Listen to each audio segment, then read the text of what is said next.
Neuberger Berman spurns yen for Swiss franc as top carry funder. Bloomberg, Neuberger Berman has stood by a tried-and-true carry trade strategy, yet the asset manager is now making a significant change, its funding positions using the beleaguered Swiss franc rather than the Japanese yen. Traders are becoming wary of shorting the yen after the Bank of Japan ended its negative rate policy earlier this month and raised rates for the first time since 2007. Policymakers are also threatening intervention to support the currency, further curbing the yen's potential losses.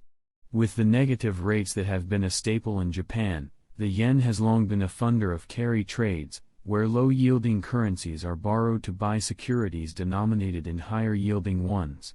That bet returned 35% last year when the yen was used to buy a basket of Colombian, Chilean and Mexican pesos. Insurers brace for multi-billion-dollar losses after Baltimore ship tragedy.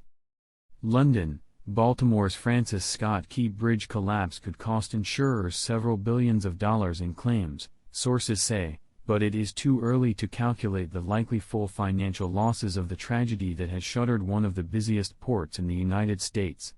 6 people are still missing after a collision with a Singapore-flagged container ship destroyed the landmark bridge on Tuesday, March 27, forcing the closure of the Port of Baltimore.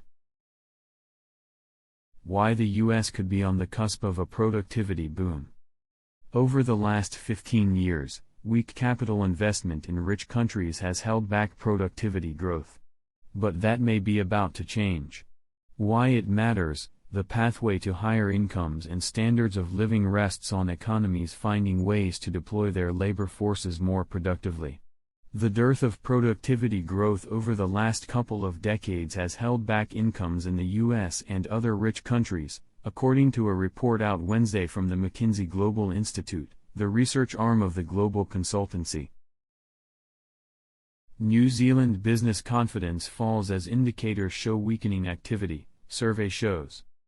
Wellington, March 28, Reuters. New Zealand's business confidence dropped in March as the Business Outlook survey showed weakening activity indicators and a slight fall in inflation pressures, an ANZ Bank survey showed on Thursday.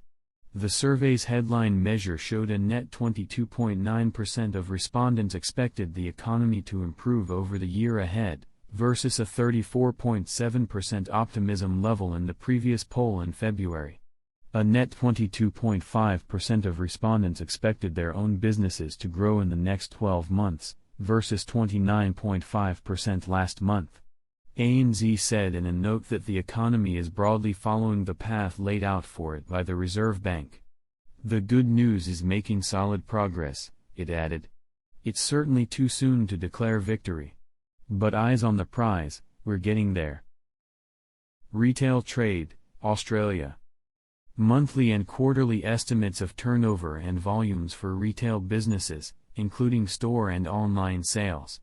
The February 2024 seasonally adjusted estimate rose 0.3% month-on-month. Rose 1.6% compared with February 2023.